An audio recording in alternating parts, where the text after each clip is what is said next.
A very good morning to all the students of class ninth. And students, as you know, we were doing the second chapter of your geography book, and the name of the chapter is Physical Features of India.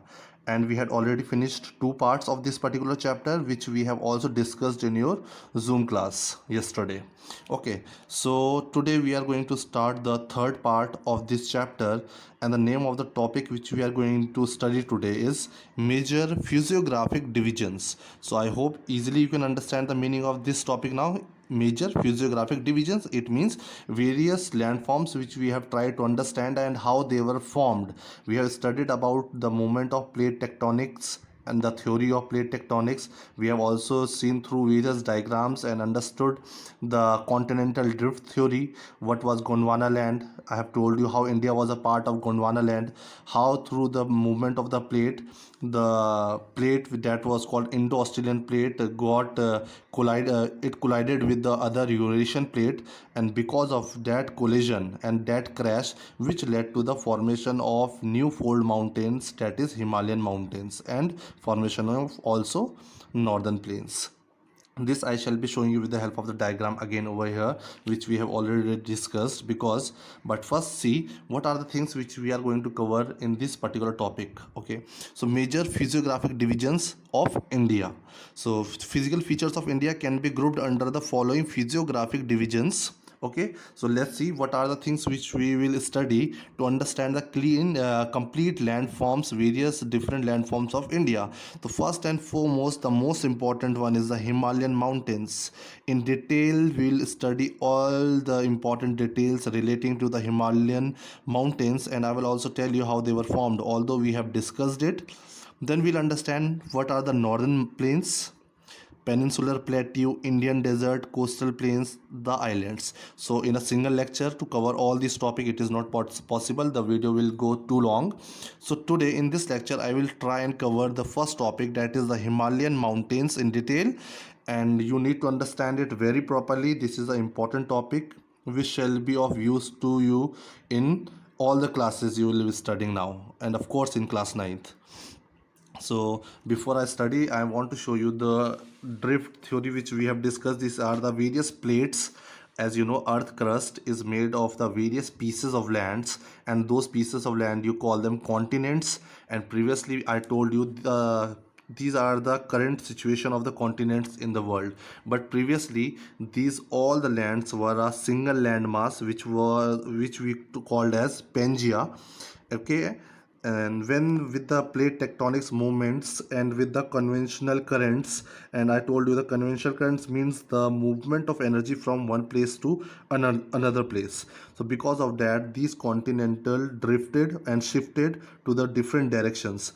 So India was a part of Africa, South America, Australia previously, and with this continental shift or with the plate tectonics movement, India got detached from this Gondwana land and it shifted to this northward direction, and this is the location of India.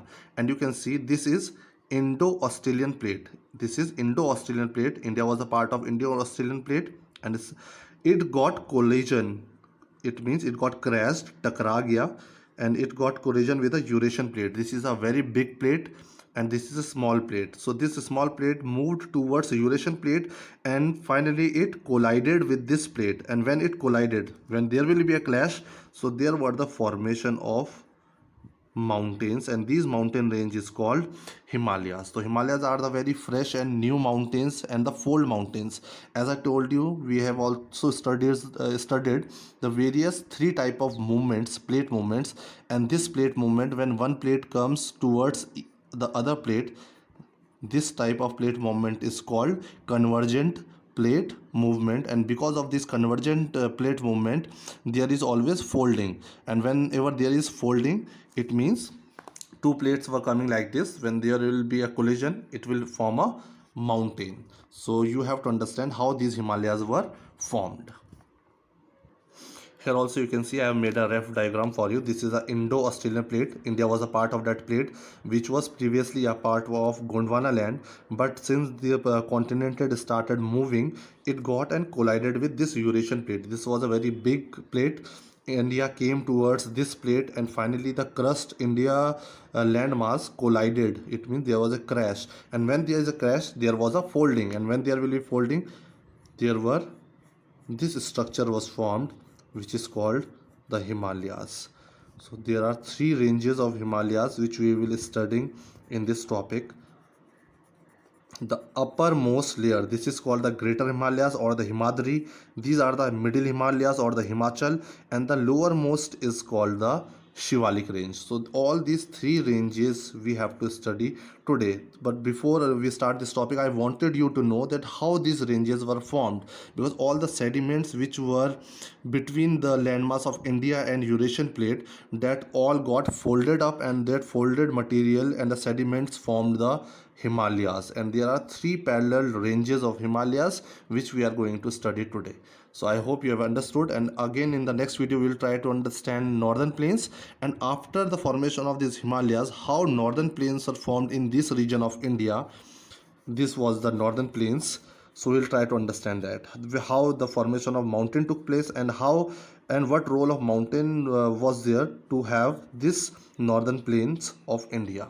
So I hope you have understood the concept at least. This is just the rough diagram I have prepared here for you, so that you can have the understanding how Himalayas were formed. So these are the new mountains, new fold mountains, and we'll study about them today. And in advance I have told you there were three ranges of Himalayas.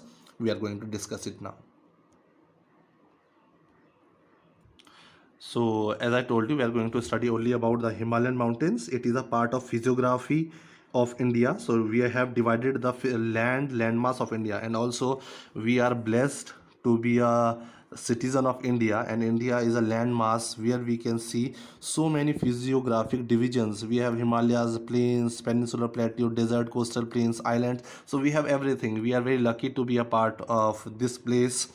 And today we are starting with the Himalayas. Let's see in detail what do we understand by Himalayas without wasting any time now. Okay, so I hope you can see the alphabets now. So the Himalayan mountains, when I am teaching you, you should have your book as well.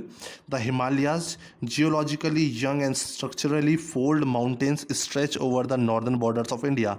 These first two lines are very important when we talk about Himalayas, and whenever there will be a question, you must mention this thing for Himalayas especially. So Himalayas. So just now I told you how the Eurasian plate and Indo-Australian plate collided, and how with that collision there was a formation of new folded mountains.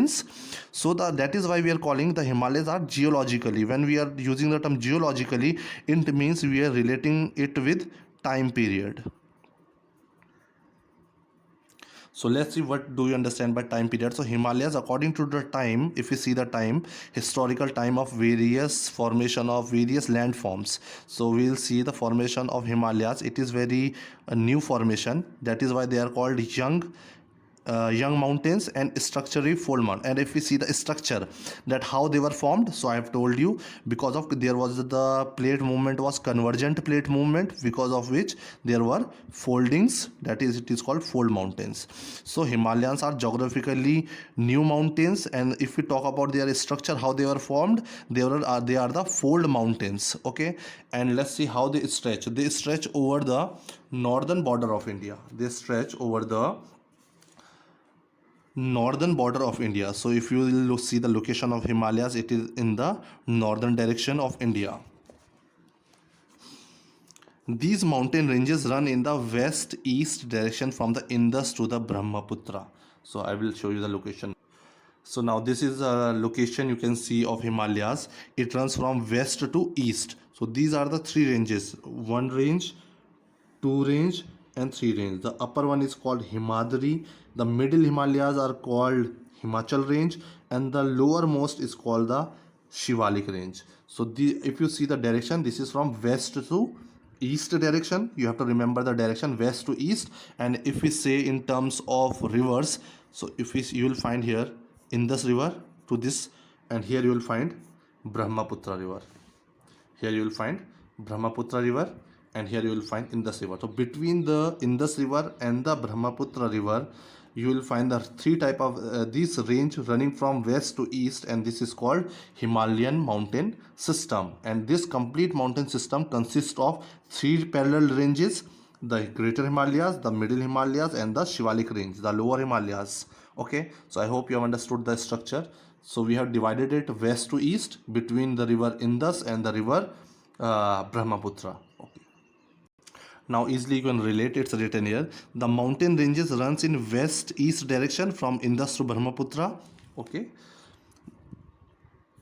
And now reading forward, the Himalayas represent the loftiest. Loftiest means highest. Some of the most highest peaks around the world are found in the Himalayan range, and one of the most rugged mountains. Rugged mountain means very rocky surface, very rough terrain, very if you will go and travel the Himalayas, you will find in the upper Himalayas the mountains are very rocky in nature, very rugged, very rough.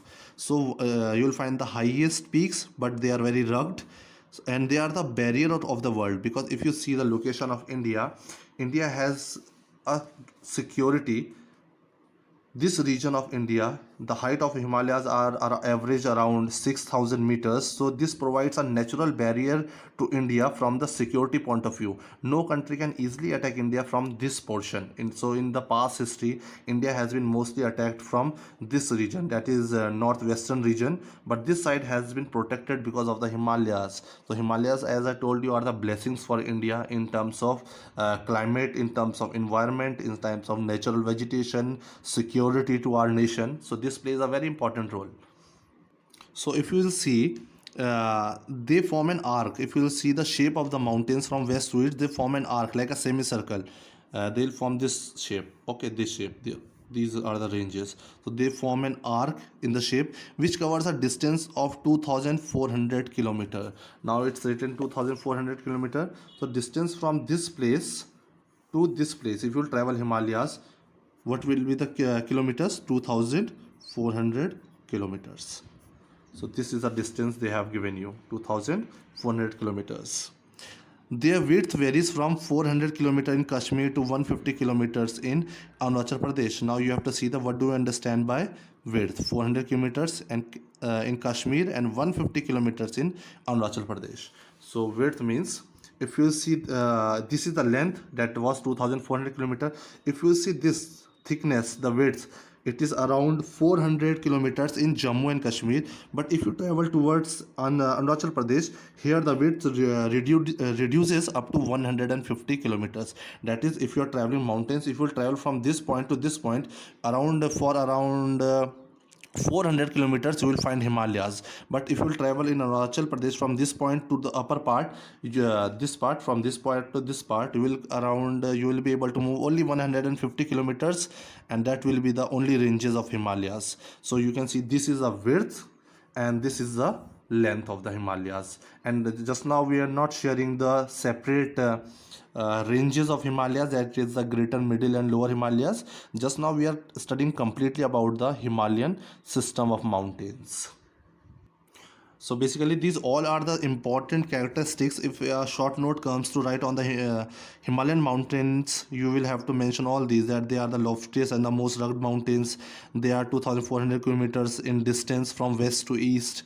Then their width varies from 400 kilometers in Kashmir to 150 kilometers in Arunachal Pradesh. Then moving to its altitude, it means its height variations are greater in eastern half than those in the western half. It means the altitudinal variations are greater in eastern half. If you will see the eastern part, that is towards Arunachal Pradesh, you will find the more taller and higher peaks in the eastern part.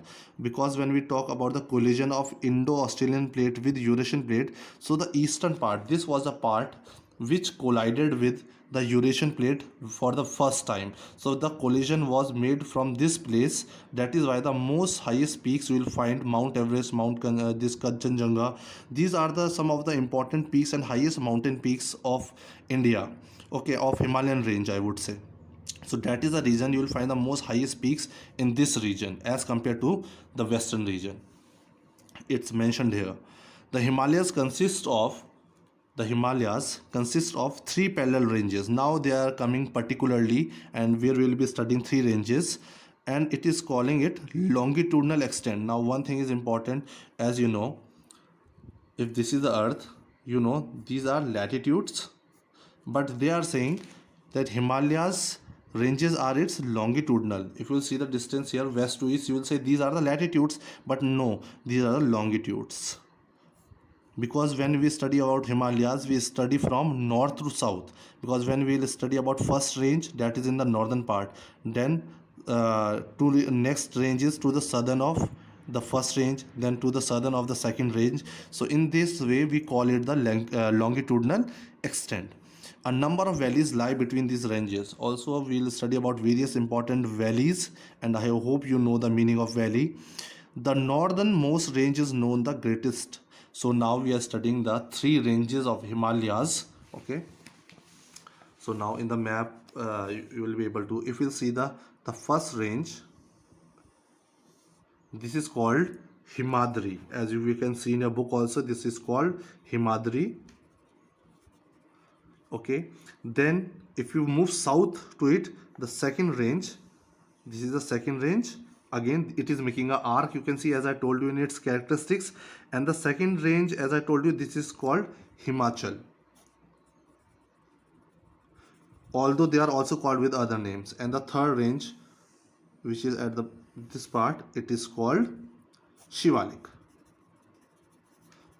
range. Okay, Himadri, Himachal, this is the greater Himalayas, this is middle Himalayas, and this Shivalik is the lower Himalayas. So we are going to study about, and these are the parallel lines. As I told you, you can read in your book also, the northernmost range is known the greater Himalayas or the inner Himalayas. The north one is called the northern Himalayas or inner Himalayas. It is called Himadri also. It is most continuous range consisting of the lowest peaks within loftiest peaks. Now you can see, if you will see this range, this is a continuous range. If you will see this dark brown line, you will not find any break. This is the Himadri range. This is a continuous range, and you will find one of the tallest peaks, although in the eastern part, but you will find the tallest peaks of Himalayas in this Himadri or the greater Himalayas. Then if you see the second brown line, you will see a breakages here. You will see a small breakages. These are the valleys, so they are not the continuous ranges. Okay, and this is called, second is called the Himachal range or the middle Himalayas. And third one, this is also not continuous. You will see valleys here also. These brown lines are not continuous, there are breakages in between these lines. It means these are not a continuous ranges of mountains. And if we include all these three ranges, these are the group of ranges of mountains, and we have divided them into three parallel lines according to their height and elevation and widths. So the other important characteristics is this Himadri, the northmost Himalayas, the greater Himalayas, they are the continuous ranges consisting of highest peaks are available there, and the average height of the peaks is 6,000 meters. This is the average height, not the highest. This is the average height, that is 6,000 meters. It contains all the prominent Himalayan peaks. So all the prominent important peaks which you know around the world are from this particular range, that is Himadri or the greater Himalayas. So this this is very important for you. You must read that properly in your book. Then in your book only you can see some highest peaks of the Himalayas. So when we are talking about the highest peaks of the Himalayas, all these peaks, if you read their name, these are the peaks which belong to the first parallel line, first range. As I told you, it is divided into three parallel lines. So all these mountains, important peaks, belong to the first mountain range, that is the Himadri, the greater Himalayas, like Mount Everest, Kanchenjunga, Makalu, Dholagiri, Nanga Parvat, Annapurna, Nanda Devi, Kamet, Namcha, Barwa, and Gurla, Dhata. So all that, some are in Nepal, some are in India, but they are the part of Himalayan mountain system. So you have to see which are in Nepal, which are in India. These are the height, and because of this, there is variation in height. So the average height of the Greater Himalayas, we have said that it's around 6,000 meters. Okay, but these are the correct height of the various mountain peaks in the Himalayan range. That is the first range in the north part, that is the Himadri. So you need to remember them. Also try and find these. This will be a homework for you, where you have to find and locate these in the map. You will be able to find it in the atlas, and some of these are also mentioned here in the this page number here. They are mentioned over here. Okay, like here Mount Everest, Kanchenjunga, Makalu, and Dholagiri, Nanda Devi. So there are many important peaks are already mentioned here. The folds of Great Himalayas, as I have told you, they were formed because of the fold when there was a collision between the two plates. The folds of Great Himalayas are asymmetrical in nature. The core of this part of Himalayas is composed of granite. It means these mountains or Himalayas, they are not same and identical to each other. They are asymmetrical in nature. There are differences and variations in their structure. Okay, but one thing is common, that is their core, from which element or material they are formed. It is formed with granite. So the sediments from which it has been formed after the collision of these two plates, it was formed by the granite. So interior core of all the Himalayan ranges and mountains are made up of granite, but its upper part is all covered with the snow.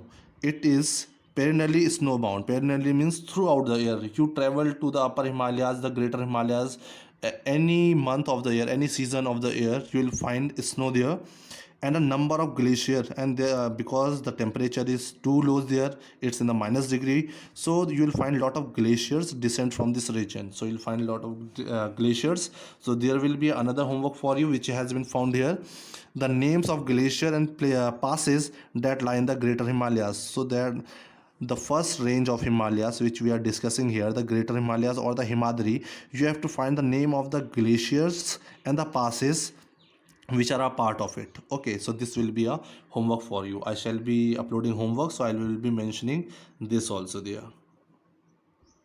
For today I'm keeping your lecture, it is already too long now. So in the next video I shall be taking and discussing the two other ranges, and those ranges are Himachal range or the lesser Himalayas and Shivalik range. So this Shivalik range and this Himachal range of Himalayas we shall be discussing in the next video. I have taken a lot of time in this video particularly because I want you to understand these ranges properly. All these three ranges and the parallel ranges of Himalayas are a part of Himalayan mountain system, but because of their different altitude, different width, and different characteristics, we have to study them separately. And also we have to remember various important names of the peaks as it has been given here. So you have to remember this. I shall be uploading some homework for you regarding that. Till then, thank you, and in the next video we shall be discussing the next two ranges. Thank you.